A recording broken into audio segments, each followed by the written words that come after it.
सभी विधायकगणों का जिन्होंने इस चर्चा में सहभागिता की और पूरा अपना समर्थन दिया। इस बिल को अपनी ओर से ये बता के कि ये कितना ज़रूरी एक कदम था, अपना समर्थन देते हुए आपने जितने शब्द कहे, मैं देश की आधी आबादी की ओर से आप सभी को बहुत बहुत धन्यवाद करता हूँ। और सच में हमें इस दुख है इस बात का कि ये जो 16, 17 और 18 अप्रैल हमारे लोकतंत्र के काले अध्याय के रूप में कहीं ना कहीं जुड़ गया है, वो 3 दिन जब पूरे के पूरे देश की हर महिला लोकसभा की ओर देख रही थी कि 78 साल का इंतजार शायद अब खत्म होने वाला है। वर्षों से देश की महिलाएं ये इंतजार कर रही थी कि हमें प्रतिनिधित्व मिलेगा विधानसभाओं में, लोकसभाओं में, और वहां पहुंच करके हम भी देश की नीति निर्माण का हिस्सा बन पाएंगे। पर अफसोस कि वो 16 और 17 को जितनी चर्चाएं लोकसभा में हुई वो बहुत ही निराशा देने वाली थी। क्यों जरूरत पड़ी इस महिला आरक्षण की, ये एक बहुत बड़ा प्रश्न हमारे समाज के आगे बार बार आता है। हमारे भारत देश में महिला और पुरुष की परिस्थितियां दोनों बहुत अलग अलग है। दोनों अलग अलग सामाजिक परिप्रेक्ष्य में बड़े होते हैं। एक महिला समाज की अपेक्षाओं को अपने ऊपर रख करके जब चलती है तो वो उस स्पीड में, उस गति में आगे नहीं बढ़ पाती जिससे कि एक पुरुष आगे बढ़ पाता है। वो आज घर से बाहर निकलती है तो उसको सैकड़ों सवालों के जवाब देने पड़ते हैं। एक महिला जब आगे बढ़ना चाहती है तो अनेकों इजाजत उसको लेनी पड़ती है, पुरुष को नहीं लेनी पड़ती। पुरुष को ना कोई इजाजत लेनी है, ना कोई प्रतिबद्धता है, और ना ही कोई अवहेलना का सामना करना पड़ता। महिला को हर तरीके की अवहेलनाओं से डर करके अपने आप को आगे देखना पड़ता है। और ऐसे में जब संविधान हमें जमीन देता है, पार्टी हमें मौका देती है और जनता अपना आशीर्वाद देती है, तब जाकर के कोई व्यक्ति जनप्रतिनिधि बनता है, तब जाकर के कोई व्यक्ति जनप्रतिनिधि बनता है। मैं अपनी बात कहती हूँ, संगठन में पार्टी ने हमें मौका दिया, संविधान ने निगम में जो रिजर्वेशन की जमीन दी, जनता ने आशीर्वाद दिया, तब जन सेवा की इस दहलीज पे मेरे जैसी दिल्ली की एक साधारण परिवार की बेटी ने कदम रखा और यहाँ इस पॉलिटिकल फील्ड में मैं आ पाई। और 30 साल के अपने संघर्ष को चलते हुए मैंने दिल्ली शहर में अपनी सेवा दी और एक असंभव सा दिखने वाला, एक दुर्गम सा दिखने वाला ये रास्ता ये मैंने तय किया। इसमें हमारे नेतृत्व का, आदरणीय प्रधानमंत्री जी का बहुत बड़ा आशीर्वाद हमें मिला। पर हर पार्टी में ऐसे नेता नहीं होते, इतने बड़े दिल के लोग नहीं होते कि एक बिना किसी पॉलिटिकल बैकग्राउंड की एक साधारण महिला को मुख्यमंत्री के दायित्व से नवाज सके। नहीं होते अध्यक्ष जी, नहीं होते। और पूरे देश में लगभग 15 लाख ऐसी महिलाएं हैं जो पंचायत स्तर पे, निगम के स्तर पे चुन करके आती हैं। पर विधानसभा जाते जाते, विधानसभा तक पहुंचते पहुंचते मैं आपको बताना चाहूंगी कि 4600 सदस्य पूरे देश में विधानसभा सदस्य है, पर उसमें से मात्र 10% महिलाएं ही विधानसभा तक पहुंच पाती हैं। और इसी तरह लोकसभा तक पहुंचते पहुंचते वो संख्या इसी तरीके कम रहती है। 13 से 14% आज की वर्तमान की लोकसभा में, राज्यसभा में भी इतनी महिलाएं हैं। क्या तकलीफ रहती है, क्या परेशानी होती है, क्या विपत्तियां हैं, क्या आपत्तियां हैं कि ये महिलाएं विधानसभा और लोकसभा तक नहीं पहुंच पाती। ये एक बड़ा प्रश्न है कि क्यों महिलाओं को ये मौका नहीं मिलता है। देश आजाद हुआ, देश का संविधान बना, और संविधान जब बना तो संविधान सभा की सदस्य 15 महिलाएं भी थी। सरोजिनी नायडू जी थी, विजय लक्ष्मी पंडित जी थी, सुचेता कृपलानी जी भी थी। जब संविधान लिखा गया तो बहुत सारे समानता का अधिकार दे दिया, वोट का अधिकार दे दिया, चुनाव लड़ने का अधिकार दे दिया। उन्हें लगा कि बस इतने से आजाद भारत में महिलाएं तरक्की कर जाएंगी, आगे बढ़ जाएंगी। पर उन्हें नहीं मालूम था कि आजाद भारत के ये राजनीतिक दल महिलाओं को कभी आगे आने ही नहीं देंगे, कभी नहीं आगे आने देंगे। और इसलिए ये शायद उस संविधान सभा को पता होता तो वो जिस समय एसटी एससी के आरक्षण रख रहे थे तो महिलाओं के लिए भी आरक्षण रख सकते थे, पर उन्हें उम्मीद थी कि इसकी जरूरत नहीं पड़ेगी, स्वयं में महिलाएं आगे बढ़ते हुए अपना स्थान बना लेंगी। पर केवल समानता का अधिकार काफी नहीं था, वो समानता का अधिकार केवल काफी नहीं था, महिलाएं आज भी उस हकीकत का सामना कर रही हैं जिसमें उन्हें वो मौके नहीं दिए जाते। 27 साल के इतिहास में ये महिला आरक्षण बिल 7 बार लोकसभा के पटल में रखा गया, 7 बार, एक बार दो बार नहीं, 7 बार। कभी इसे फाड़ा गया, कभी इसे जलाया गया और कभी इसका विरोध किया गया। Congress, Samajwadi party, RJD, DMK, TMC सबने मिलकर इस बिल के रास्ते में कांटे बिछाए। पास नहीं होना चाहिए, ये उन्होंने तय कर रखा था। किसी महिला को आगे नहीं आने देना है, नेतृत्व नहीं देना है।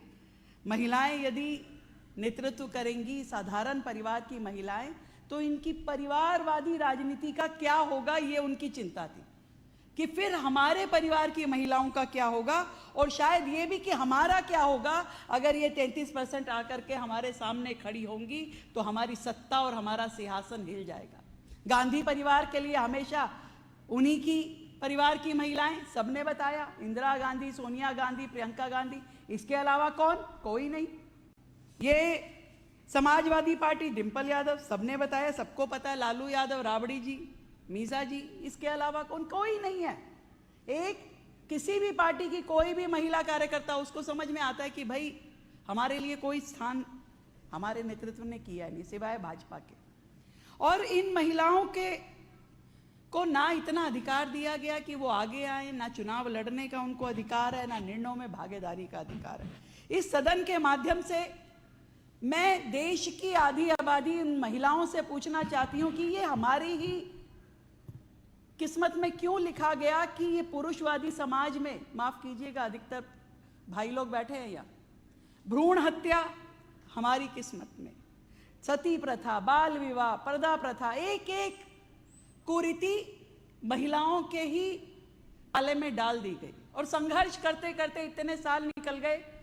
कभी नारा हमारे लिए बेटी बचाओ का, तो वो दौर हमने गुजारा। बेटी पढ़ाओ में कितना संघर्ष हुआ, पर आज बेटी बढ़ाओ में भी ये लोग हमारा साथ नहीं दे रहे। बेटी बढ़ाओ, छोटी छोटी अपनी जरूरतों के लिए हमें क्यों उन राजनेताओं की ओर देखना पड़ता है? शौचालय के लिए, स्वास्थ्य के लिए, सुरक्षा के लिए हम नजरें गड़ाए सदन की ओर देखते रहते हैं कि भाई क्या हो रहा है, क्या कर रहे हो। पर यदि कोई एक व्यक्ति महिलाओं के हित में सोचने वाला, साहस के साथ उनके साथ खड़े रहने वाला मिला, तो वो देश का प्रधानमंत्री आदरणीय नरेंद्र मोदी। 2014 के बाद जब भारतीय जनता पार्टी की सरकार बनी, आदरणीय मोदी जी प्रधानमंत्री बने, मानिए कि तब से ही इस देश में महिलाओं की स्थिति में सुधार आना शुरू हुआ। देश की करोड़ों बेटियां मजबूर थी खुले में शौच जाने के लिए। मोदी जी आए तो उन्होंने हर गांव, हर घर शौचालय बनवाए। देश की महिलाएं चूल्हे के धुएं में अपने फेफड़े जला रही थी, आंखें जला रही थी। मोदी जी आए तो उनको उज्ज्वला के कनेक्शन मिले। घर, हर घर में नल से जल, पोषण, मुद्रा, जनधन, ये सारी जितनी योजनाओं की चर्चा बार बार इस सदन में हुई, वो प्रधानमंत्री नरेंद्र मोदी जी के द्वारा दी गई। मोदी जी ने फिर एक बार हिम्मत करी, नारी शक्ति वंदन अधिनियम 2023 लेके आए। सबको निवेदन करके, सबसे बातचीत करते हुए उन्होंने इसे सदन पटल पे पास करवाया। हमें लगा कि हो गया, परंतु फिर ये ध्यान में आया कि जिस गति से या जो जितनी इसमें टेक्निकल फॉर्मेलिटीज हैं, परिसीमन की, डिलिमिटेशन की, और उसके बाद ये शायद 2034 तक भी महिलाओं को रिजर्वेशन मिलना आसान नहीं दिख रहा है। और इसीलिए मोदी जी ने एक अमेंडमेंट के साथ में फिर से इसको प्रस्तुत किया कि बहनों को 2029 तक उस लोकसभा चुनाव में 33% आरक्षण दे दिया जाए। इसके लिए कुछ संशोधन जरूरी हैं और उन्होंने वो संशोधन रखे। पर ये विपक्षी तो पहले से ही तय करके बैठे थे कि हम तो इसे पास होने ही नहीं देंगे, और इसीलिए उन्होंने अनेक अड़ंगे लगाए। कभी कोटे में कोटा की बात उन्होंने की, कभी मुस्लिम महिलाओं की दुहाई दी, कभी 543 पे क्यों नहीं कराते हो, कभी कहते डीलिमिटेशन क्यों नहीं कराते हो, जबकि पूरा एक प्रतिनिधि ये जानता है कि 2023 के बिल में साफ लिखा है कि डीलिमिटेशन होने के बाद ही आरक्षण दिया जाएगा। तो आज किस लिए ऑब्जेक्शन हो रहा है भाई? आज किस बात पे आप ऑब्जेक्शन कर रहे हैं? वो तो पहले से ही तय था। आज तो केवल चर्चा ये हो रही थी कि 543 की जगह 850 हो जाए तो बेहतर होगा, और वो भी इसलिए, माफ कीजिएगा ये सारे हमारे साथी बैठे हुए हैं, आप 543 में जब वोट देने की बात आएगी तो वो 87% पुरुष लोग हैं जिसको उस बिल पे वोट देना है, और वो कोई भी पुरुष प्रतिनिधि कभी ये नहीं चाहता कि मेरा हक मार के, मेरी सीट मार के मैं किसी महिला को दे दूं, कभी नहीं चाहता।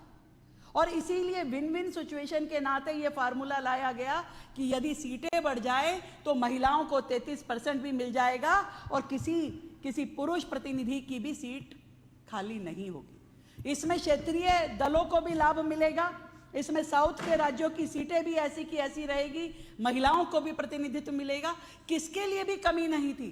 पर इसमें दिक्कत इन विपक्षी दलों को क्या थी, ये आज तक हमारी समझ में नहीं आया कि इन्हें क्या परेशानी थी।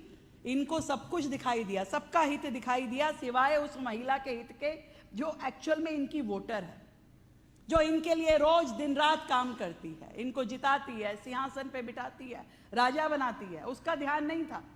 पर इन्होंने कहा कि मुस्लिम महिलाओं की बात करो।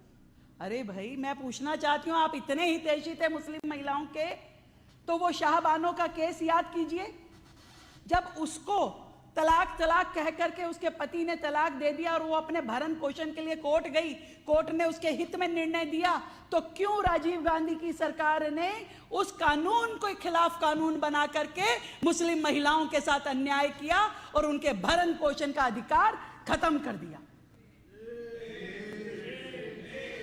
यदि तुम मुस्लिम महिलाओं के इतने हितैषी थे तो जब मोदी जी ट्रिपल तलाक लेकर के आए तो आप उस ट्रिपल तलाक को खत्म करने के लिए क्यों नहीं भारतीय जनता पार्टी के साथ खड़े हुए? तुम्हें कभी इस बात का गम नहीं कि मुस्लिम महिलाओं के साथ में क्या क्या अन्याय हो रहा था। आप बात करते हो ओबीसी महिलाओं की, आपको कोटे में कोटा चाहिए, परंतु इतने हितैषी यदि आप ओबीसी वर्ग के थे तो आपने जनरल चुनाव में उसके लिए कोटा क्यों नहीं रखा ओबीसी के लिए? आज आप महिलाओं के लिए कह रहे हैं केवल इसलिए कि ना नौमन तेल हो ना राधा नाचे। इनका ये हाल पूरा का पूरा देश देख रहा है कि बातों में उलझाना है।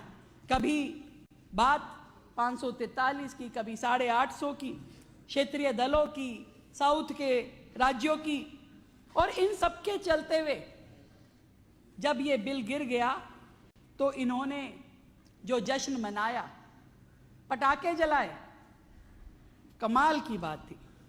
लोकसभा में, राज्यसभा में इस बिल को गिरते देख करके हमने ये देखा कि इस बिल को गिराते गिराते ये नेता, ये पार्टियां खुद कितनी गिर गई। ये खुद कितनी गिर गई कि इन्होंने ये नहीं सोचा कि ये बोल क्या रहे हैं। समाज भूल नहीं सकता, महिलाएं भूल नहीं सकती इन नेताओं ने जब महिलाओं का अपमान करने के लिए वो शब्द कहे हैं। कोई भूल सकता है कि दिग्विजय सिंह ने क्या कहा था? महिला अपनी ही पार्टी की एक महिला कार्यकर्ता के लिए 100 टन माल की बात कही। ये मुलायम सिंह यादव जब बलात्कार के मामलों पे बोल रहे थे तो कहते थे कि लड़के हैं, गलती हो जाती है। ये ऐसे नेता हैं, ऐसी सोच है। वो आजम खान जिसकी बात पूरा देश की महिला कभी भूल नहीं सकती, जिसने अपने शब्दों से एक महिला नेता को निर्वस्त्र कर दिया। इतने गंदे शब्द उसने कहे, कौन भूल सकता है? अधीर रंजन चौधरी को जिसने माननीय महामहिम राष्ट्रपति को राष्ट्रपत्नी कहा, ये उनकी सोच जताती है। इन्होंने जब जब मौका मिला महिलाओं को अपमानित किया। संजय निरुपम, ये कैसे शब्द उन्होंने इस्तेमाल किए थे कि ठुमके लगाने वाली महिला हो तुम एक नेता के लिए। और पुरुष तो पुरुष, महिलाएं भी, महिलाएं कम नहीं है इनकी। ममता बनर्जी टीएमसी पार्टी से कहती हैं कि महिलाओं को रात को निकलने की जरूरत नहीं है। सुप्रिया श्रीनेत तो भाव लगाती है महिलाओं के कि क्या भाव है बताइए, ऐसे ऐसे शब्द इस्तेमाल करते हैं। और वो जो प्रियंका गांधी है, लड़की हूं लड़ सकती हूं। अरे लड़ सकती हूं तो जब लड़कियां, जब बेटियां लड़ रही थी तो तुम साथ छोड़ के क्यों भाग गई? उसके बाद जश्न मना रही हो। मैं पूछना चाहती हूं, बेटियों की हार में लोकतंत्र की जीत कैसे हो सकती है, जिनको आपने कहा कि ये बिल गिर गया और लोकतंत्र की जीत हो गई? और ये केजरीवाल साहब, पूरा का पूरा विपक्ष खाली है, चले गए। केजरीवाल साहब जिन्होंने अपने जेल जाने के बाद पूरी कोशिश की कि मेरी धर्मपत्नी डिफेक्टो मुख्यमंत्री बन जाए। समाज से रोष आया तो आतिशी बहन को बनाना पड़ा, पर पूरी दुनिया ने देखा कि उन्होंने उसको अपनी कुर्सी पे नहीं बैठने दिया कि मुख्यमंत्री की कुर्सी अलग है पर तुम अलग से कुर्सी लगा लो। और अभी मैं मोबाइल देख रही थी, स्वाति मालीवाल जी ने इतना बड़ा एक ट्वीट लिखा है, अपने मन का दर्द कहा है, जिसको ये बातें सुन नहीं सकते थे इसलिए यहां से ये उठ के चले गए। उस महिला ने जितनी मेहनत के साथ आम आदमी पार्टी का साथ दिया, ये सोच के कि शायद ये लोग देश हित में कुछ करना चाहते हैं, उसके साथ जो बुरा व्यवहार किया, एकमात्र उनकी महिला सांसद, उसके साथ जो दुर्व्यवहार किया वो पूरी दुनिया ने देखा।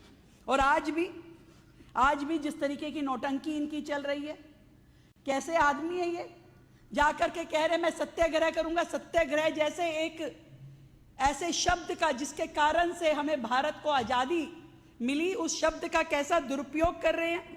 मैं कोर्ट नहीं जाऊंगा, मैं पेश नहीं होऊंगा, मैं सत्याग्रह करूंगा। आज महात्मा गांधी जी को कितनी पीड़ा हो रही होगी, सोचिए जरा, कि आज एक ऐसा व्यक्ति, एक पापी व्यक्ति उनका नाम लेके सत्याग्रह शब्द को बदनाम कर रहा है और वहां जाकर के बैठता है, राजघाट पे जाके पुष्प चढ़ाता है। ऐसी नौटंकी, मुझे तो उनका इसमें भी महिला विरोधी चेहरा नजर आता है। जो बात हमारे एक साथी ने कही कि क्योंकि जज एक महिला है तो उनसे यह बर्दाश्त नहीं हो रहा कि यह महिला जज, और उन्हें पता है कि वो ईमानदारी के साथ में निर्णय लेने वाली है, और इन्हें इस बात का भी पता है कि इनका गुनाह अब एक्सपोज होके रहेगा, इसलिए वो ये सब नौटंकी कर रहे हैं, इसलिए वो ये सब नौटंकी कर रहे हैं। सदन की कार्रवाई आधे घंटे के लिए बढ़ाई जाती है। ये व्यक्ति, कई बार मुझे ऐसा लगता है कि जैसे मेरी मर्जी टाइप का, मेरी मर्जी, वो सुना है ना आप सबने गाना, मैं मुजरिम हूं पर मैं कोर्ट न जाऊं, मेरी मर्जी, मैं घोटाला करूं, जनता का गुनहगार हूं पर मैं अपनी मर्जी का जज लगाऊं, मेरी मर्जी। ऐसा व्यक्ति जो खुद ही मुजरिम है, खुद ही गवाह है, खुद ही वकील है और खुद ही जज है, ऐसा तो इतिहास ने कभी देखा नहीं। और ऐसे में ये पूरा का पूरा देश उनकी जानकारी के लिए बताना चाहता है, न्याय उनकी मर्जी से नहीं होगा, न्याय तो न्यायपालिका ही करेगी। और ये गुनहगार है, देश की भोली भाली जनता को इन्होंने गुमराह किया और उस गुमराह करने के साथ साथ गुनाह किया, और इसका फल उन्हें जरूर मिलेगा। मैं बहुत संवेदनाएं रखती हूं आतिशी जी के साथ कि कैसे इस चोरों के झुंड में वो सरवाइव कर रही हैं, कैसे उन लोगों के बीच में ये रह पा रही हैं, कैसे उनके साथ में होती हो। कि मुझे लगता है कि आज वो अपना यहाँ वक्तव्य नहीं दे पाई, इसके पीछे भी कोई ना कोई उनके साथ षड्यंत्र रचा गया है। आज इस सदन के माध्यम से देश की सभी महिलाओं की ओर से मैं आदरणीय प्रधानमंत्री जी का बहुत बहुत धन्यवाद करती हूं कि उन्होंने इस साहस के साथ महिलाओं के साथ खड़े रहे और पूरी पुरजोर लड़ाई लड़ी कि महिलाओं को ये अधिकार मिले, 33% रिजर्वेशन मिले। और आजाद भारत में वो एकमात्र एग्जाम्पल हैं प्रधानमंत्री के, जिन्होंने इतना खुल करके महिलाओं का साथ दिया और महिलाओं की लड़ाई लड़ी। और ये जो नारी शक्ति वंदन अधिनियम है, ये सच में एक नए युग की शुरुआत है। ये कोई एक ऐसा सूरज भारत के लिए लेके आने वाला है जहां महिलाएं जब विधानसभा और लोकसभा तक पहुंचेंगी तो वो निर्णयों में भागीदार होगी। लोकतंत्र में भारत के विकास के लिए, विकसित भारत के लिए कंधे से कंधा मिला करके वो काम करने वाली है। और इतनी बात जरूर मैं कहूंगी कि अब याचना नहीं, रण होगा और महासंग्राम भीषण होगा। अब याचना नहीं, रण होगा, संग्राम महाभीषण होगा, क्योंकि अब बहुत हो चुका। इतने सालों में महिलाओं ने ये देख लिया कि ये पॉलिटिकल पार्टीज, ये राजनेता, ये जितना ढोंग कर सकते हैं, जितना षड्यंत्र कर सकते हैं, इन्होंने कर लिया। और किसी भी हाल में ये महिलाओं को न्याय देने वाले नहीं हैं। और मैं भी आज देश की अपनी महिलाओं से एक कवि की कही हुई कुछ लाइनें कहना चाहती हूं कि सुनो द्रौपदी शस्त्र उठा लो, अब गोविंद ना आएंगे। छोड़ो मेहंदी खड़क संभालो, छोड़ो मेहंदी खड़क संभालो, खुद ही अपना चीर बचा लो। द्रुत बिछाए बैठे शुकनी, मस्तक सब बिक जाएंगे, अब गोविंद ना आएंगे। कब तक आस लगाओगी तुम बिके हुए दरबारों से, स्वयं जो लज्जाहीन पड़े हैं।